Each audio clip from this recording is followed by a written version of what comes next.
Young জেনারেশনকে আমি সবসময় support করি। আমি ওদের নতুন নতুন আইডিয়াকেও আমি ভীষণ মানে আহ, ভালো লাগে আমার। আর খুব ডাইনামিক লাগে, ইন্টারেস্টিং লাগে। কারণ আমরা অনেক কিছু ভাবতে পারি না যেটা ওরা ভাবতে পারে আর কি, আর মজা লাগে সেটা আর কি। যে আমার ইয়াং জেনারেশন কি করছে, কারণ পরবর্তী জেনারেশনকে মানে একটা হেল্প না করলে, একটা বুস্ট না করলে ওরা তো এগিয়ে আসতে পারবে না। আর আমার এই ছবিটার কথা আমি বলতে পারি, যেহেতু এরা সবাই মিলে প্রায় মানে 80% যারা কাজ করেছে বা 70% যারা ছিল এই ছবিতে, তারা সবাই আমার উইন্ডোজেরই লোক। তো তারা ওই অ্যাডেড অ্যাডভান্টেজটা পেয়েছে আর কি। মানে আহ, ওখান থেকে শিখেছে এবং ওখান থেকে শিখেছে।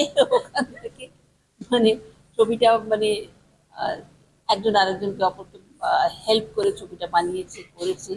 এবং আহ, আমি আজকেও আমাকে আমি বসে বসে বলছিলাম, ওদের ভুল ত্রুটিগুলো ধরিয়ে দিচ্ছিলাম আর কি।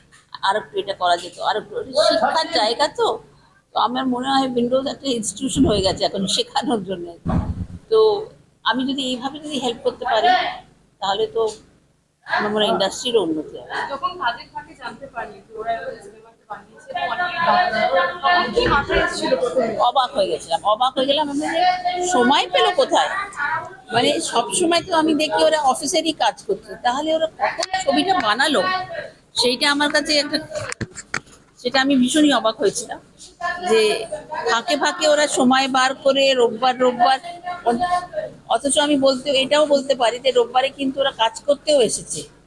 মানে অফিসে কাজ করে 2 ঘন্টা মানে ফাঁকা পেয়েছে আর দৌড়িয়েছে একটা শট নিতে, এইভাবে ওরা করেছে।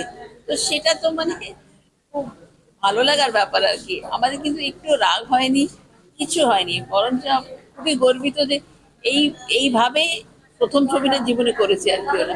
পাশে দাঁড়িয়ে রয়েছে কিন্তু তুমি ঢোকো না, এই বিষয়টাকে করে উঠলে কিভাবে এই যে কাজের মাঝে?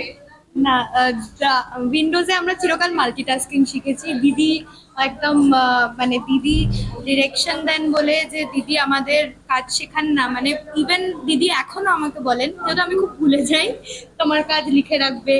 এই এই মানে একদম, আমি তো খুব ছোট থেকে উইন্ডোজে মানে একদমই দিদি দাদা দিদি মানুষ করেছেন আমাকে। আমি একদম গ্র্যাজুয়েশন করেই উইন্ডোজে জয়েন করেছি, তো মাল্টিটাস্কিং দাদা দিদির থেকেই শেখা। এবং তারপরে আমরা ছবিটা মজায় মজায় বন্ধুরা মিলে ছবিটা বানিয়ে ফেলেছিলাম। তারপরে সাহস পাইনি দাদা দিদিকে বলার, কিন্তু ক্লিপে মানে যখন ছবিটা আসে, তখন আর কি আমরা মনে হয় যে ওই বাচ্চাগুলো হয় না যারা রোজই আঁকে কিন্তু মা বাবাকে দেখায় না, কিন্তু ওই ফার্স্ট সেকেন্ড থার্ড হলে আঁকাতে, তখন গিয়ে মা বাবাকে দেখায় যে কিছু একটা করেছি। তো ওইরকমই আমরা ক্লিপে পাওয়ার পরে প্রথম দাদা দিদিকে জানাই যে আমরা ছবিটা করেছি দাদা, করেছি দিদি, আপনারা যদি আশীর্বাদ করেন। তো এক কথায় তারা প্রচন্ড ভালোবাসা দিয়েছেন, এবং ওনাদের জন্যই আজকে ছবিটা সেন্সর্ড হয়েছে, বড় পর্দায় এসছে। এটাই অনেক, মানে আমরা ভাবতেই পারিনি কোনোদিন ছবিটা বড় পর্দায় আসবে। শেষ করবো, কি বলতে চাই? আমার এই ছবিতে একটা ডিসকভারি হয়েছে ডেফিনেটলি। সেটা হচ্ছে যে ভাগ্যশ্রীকে আমি একজন অ্যাক্ট্রেস হিসেবে পেয়েছি। আমি জীবনে জানতাম না যে এত ভালো অ্যাক্টিং করে। এটা যে আমার যে কত বড় পাওয়া সেটা আমি আর বোঝাতে পারবো না।